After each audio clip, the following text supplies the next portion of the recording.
Reaction में। आज मैं मेरी मम्मी रिएक्शन देंगे स्वामी विवेकानंद के शिकागो भाषण से जो मैंने सीखा। तो ये मनोज मुद्दस्सिर की वीडियो है फ्रेंड्स, और ये जो हमारे स्वामी विवेकानंद है लेजेंड, ये तो जग प्रसिद्ध बात है। उसने शिकागो में जो अपना भाषण दिया था वो पूरा विश्व को पसंद आया था फ्रेंड्स। तो उसी के बारे में ये वीडियो है फ्रेंड्स। तो आइए पहले देख लेते हैं वीडियो, उसके बाद हम बात करते हैं। ओरिजिनल वीडियो का लिंक हम डिस्क्रिप्शन में दे देंगे फ्रेंड। ये स्वामी विवेकानंद के ऊपर वीडियो है फ्रेंड्स, जरूर सुने, अपने बच्चों को भी जरूर मतलब ये सब 9/11 दिखाइए फ्रेंड। एक तारीख जो डरा देती है। वीडियो उसके बाद हम बात याद आती हैं 2 ऊंची इमारतें, उनसे टकराते हवाई जहाज, Osama bin Laden, George Bush वगैरह वगैरह। हम इस तारीख से डरते इसलिए हैं क्योंकि हमारा पॉइंट ऑफ रेफरेंस गलत है। 9/11 के नाम पर हमें वर्ल्ड ट्रेड सेंटर के धमाके तो सुनाई देते हैं, लेकिन विश्व शांति और हिंदू धर्म की सनातन संस्कृति को पश्चिम के पटल पर खोल देने वाले स्वामी विवेकानंद की अमृत वाणी नहीं सुनाई देती। स्वामी जी के शिकागो भाषण की तारीख भी यही थी, 9/11, 11 सितंबर 1893। क्या था वो भाषण जिसने अमेरिका को ही नहीं पूरे पश्चिम को भारत का मुरीद बना दिया? क्या थे वो पहले 5 शब्द जिन्हें सुनते ही 7000 लोग 2.5 मिनट तक खड़े होकर मंत्रमुग्ध तालियां बजाते रहे?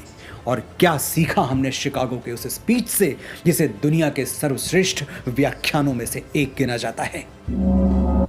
9/11, मेरे लिए 9/11 का मतलब है नरेंद्र, और आपके लिए, पूरे भारत के लिए 9/11 का मतलब सिर्फ नरेंद्र ही होना चाहिए और कुछ नहीं। नरेंद्र नाथ दत्त, जिन्हें पूरा विश्व स्वामी विवेकानंद के नाम से जानता है और याद करता है। हम भारतवासियों को 9/11 क्यों याद रखना चाहिए? क्योंकि उस दिन भारत के एक युवा सन्यासी ने पश्चिमी देशों के सूट बूट वाले बड़े बड़े विद्वानों को बौना साबित कर दिया था। 9/11 हमें इसलिए याद रखना चाहिए क्योंकि उस दिन सनातन संस्कृति के एक संदेश वाहक ने भारत को विश्व गुरु के रूप में पुनर्स्थापित कर दिया था। 9/11 को हम न्यूयॉर्क के लिए नहीं, शिकागो के लिए याद करेंगे। विध्वंस के लिए नहीं, विश्व शांति के लिए याद करेंगे। आतंकवाद के लिए नहीं, सनातन संवाद के लिए याद करेंगे। आज के बाद 9/11 हम लादेन के लिए नहीं, नरेंद्र के लिए याद करेंगे। आइए ले चलता हूं आपको फ्लैशबैक में 128 साल पहले।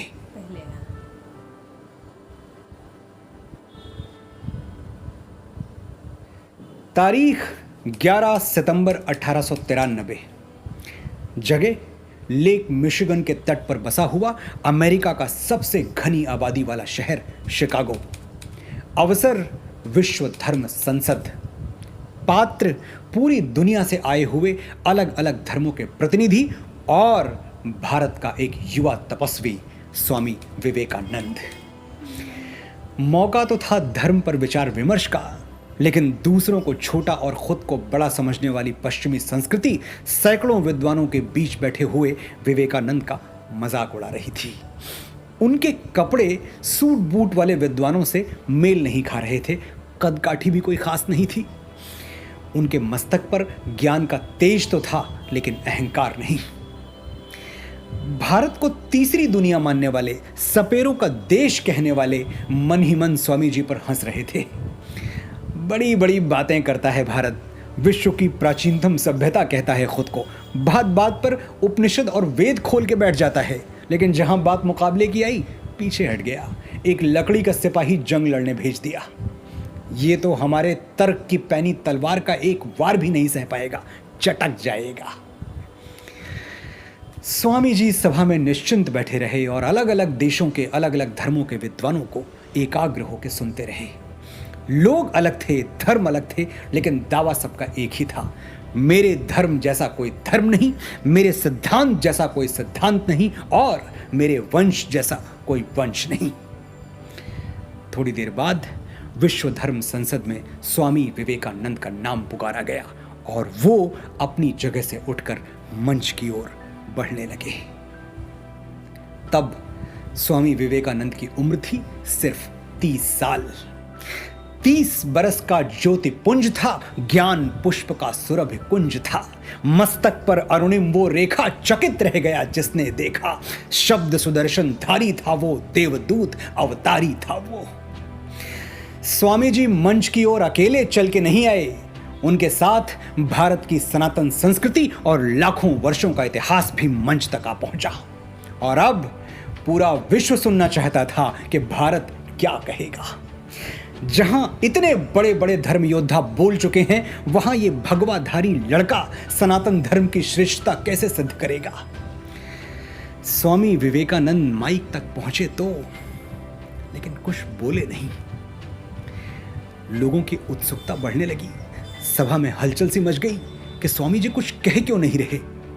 कुछ टाइयों ने उपहास किया, this is what you call cold feet, India has gone silent. Swami ji अब भी चुप थे, बस चारों ओर नजर घुमा के देख रहे थे, मानो पूरी सभा का जायजा ले रहे हों।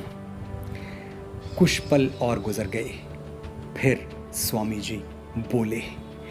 सिर्फ 5 शब्द बोले, और उन्हीं 5 शब्दों ने आने वाले 500 वर्षों के लिए पश्चिम की धरती पर सनातन सभ्यता का ध्वज गाड़ दिया। वो 5 शब्द सुनने वालों की छाती पर ऐसे गड़े कि 7000 लोग खड़े होकर तालियां बजाने लगे।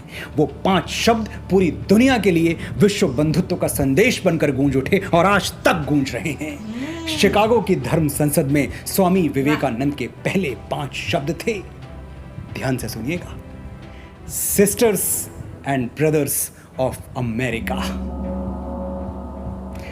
अमेरिका के भाइयों और बहनों। 7000 लोग मंत्र मुग्ध रह गए, जैसे कोई जादू देख लिया हो, जैसे ईश्वर की आवाज सुन ली हो, जैसे कोई आकाशवाणी हो गई हो। 2 मिनट तक तालियां बजती रहीं, जबकि अभी तो स्वामी विवेकानंद ने कुछ कहा ही नहीं था, अब कहने वाले थे। ये 5 शब्द इतने मर्मस्पर्शी, इतने अविस्मरणीय इसलिए हो गए कि ये शब्द किसी व्यक्ति के मुख से नहीं, सनातन धर्म की मूल संस्कृति से उपजे थे। अयम निजः परो वेति गणना लघु चेतसाम, उदार चरिता नाम तो वसुधैव कुटुंबकम। महोपनिषद अध्याय 4 श्लोक संख्या 71। ये अपना भाई है और ये अपना भाई नहीं है, बंधु नहीं है, इस तरह की गणना छोटे हृदय वाले लोग करते हैं। उदार हृदय वालों के लिए, बड़े हृदय वालों के लिए संपूर्ण धरती ही उनका परिवार है। देश की सीमाओं से बाहर न झांकने वाले, एक दायरे से बाहर सबको पराया समझने वाले पश्चिमी समाज को स्वामी विवेकानंद के ये शब्द, ये 5 शब्द एक कल्चरल शॉक की तरह झकझोर गए। उन्हें विश्वास ही नहीं हुआ कि हजारों मील दूर से आया हुआ एक व्यक्ति, जिससे ना तो रक्त का संबंध है, ना संस्कार का, ना भाषा का, ना भाव का, कैसे वो उनको भाई और बहन के संबोधन से पुकार सकता है। यही तो वो रहस्य है जिसे दुनिया के बड़े से बड़े बुद्धिजीवी आज तक नहीं समझ पाए।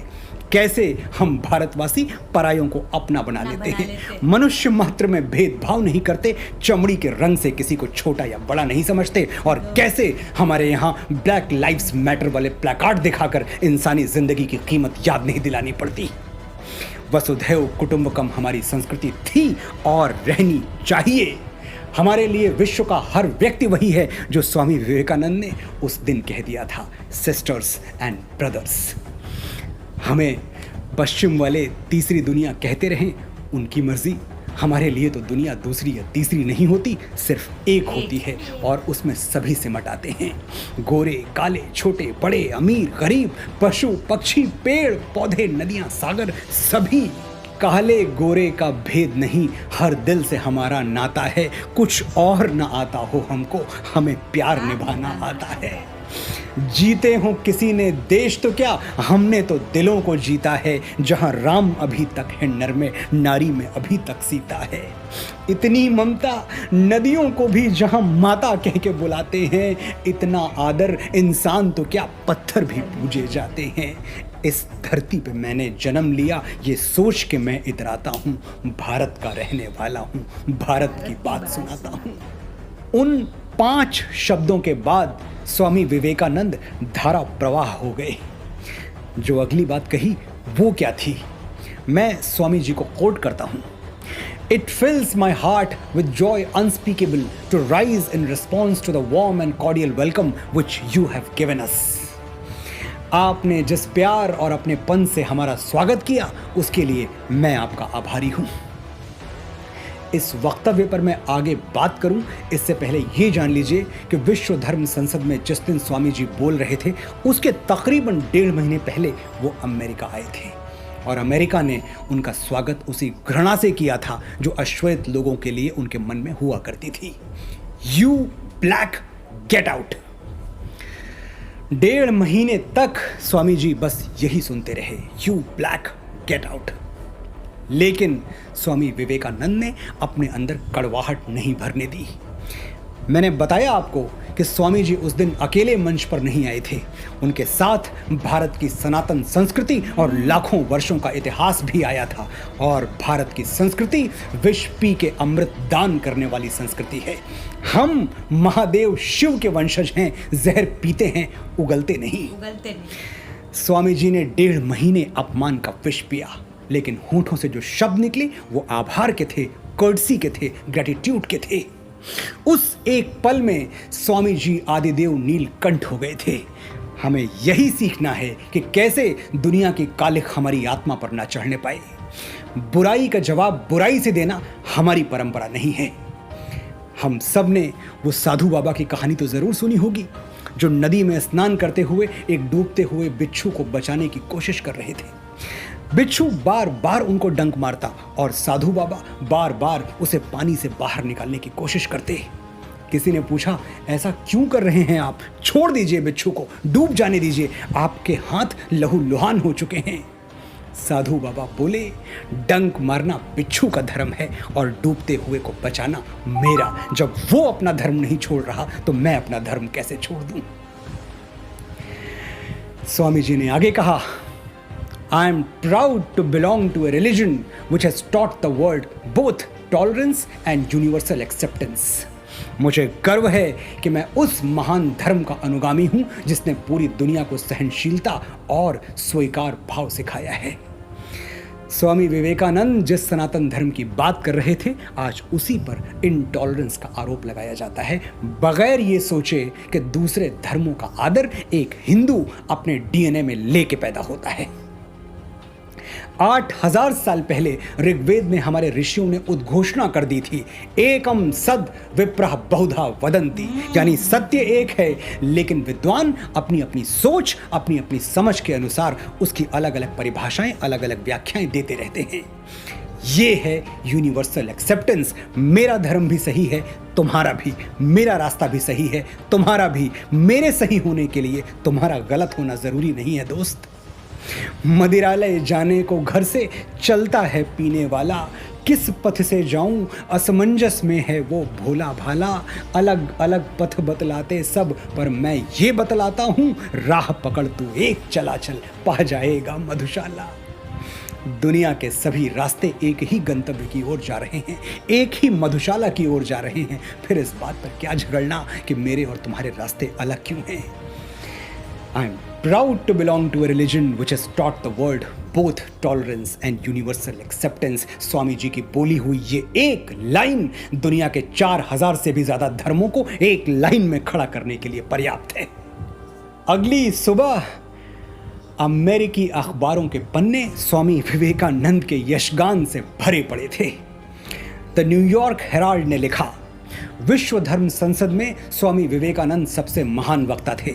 उन्हें सुनने के बाद लगता है कि जिस देश में इतने विद्वान और बुद्धिमान लोग रहते हैं वहां मिशनरीज को भेजना कितना मूर्खतापूर्ण है।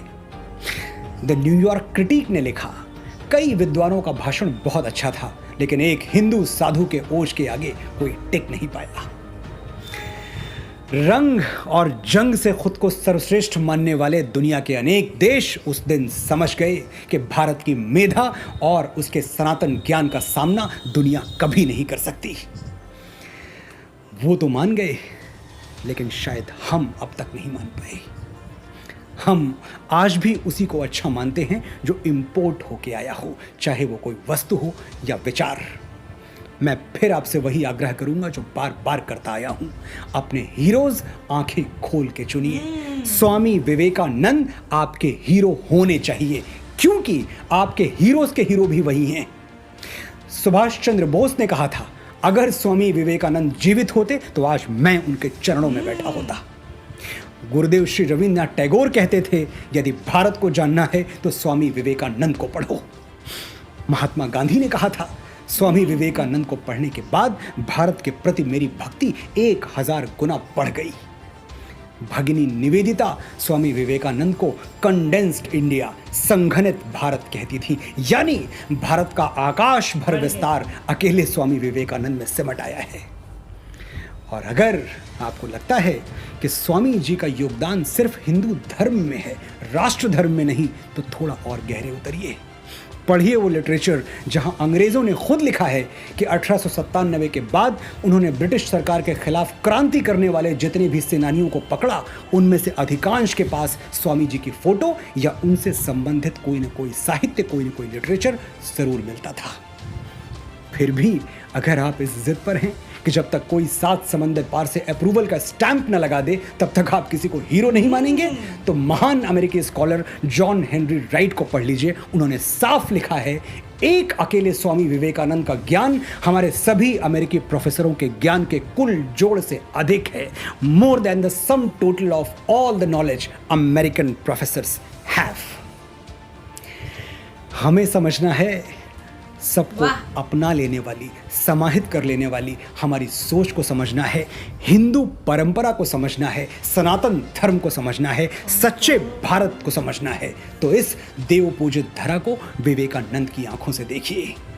हमारे लिए कोई गैर नहीं, हम अपने धर्म के सच्चे उपासक हैं, लेकिन दुनिया के किसी धर्म से हमें कोई बैर नहीं। हम सांप को भी दूध पिलाते हैं, जब तक वो खुद हमला न करे हम उसे नहीं मारते। हम सीमाएं जीतने के लिए मर्यादाएं नहीं हारते। हमने विवेकानंद से सीखा है कि विजय तन की घड़ी भर की दमक है, इसी संसार तक उसकी चमक है। भुवन की जीत मिटती है भुवन में, उसे क्या खोजना गिरकर पतन में। शरण केवल उजागर धर्म होगा, सहारा अंत में सत्कर्म होगा। जय हिंद, जय भारत, जय भारती।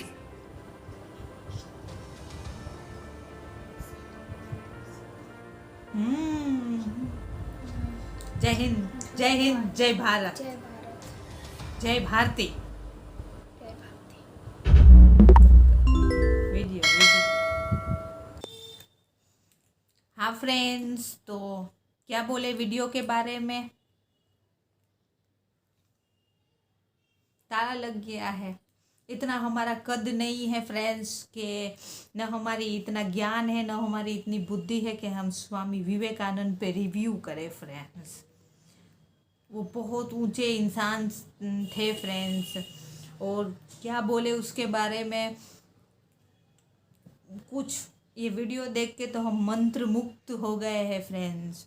और एक बीच में जो मनोज मुद्दस्सिर जी ने बात की, वो जो गाना था, सभ्यता जहाँ पहले आई, पहले जहाँ जन्मी है कला, अपना भारत वो भारत है जिसके पीछे सारा संसार चला फ्रेंड्स।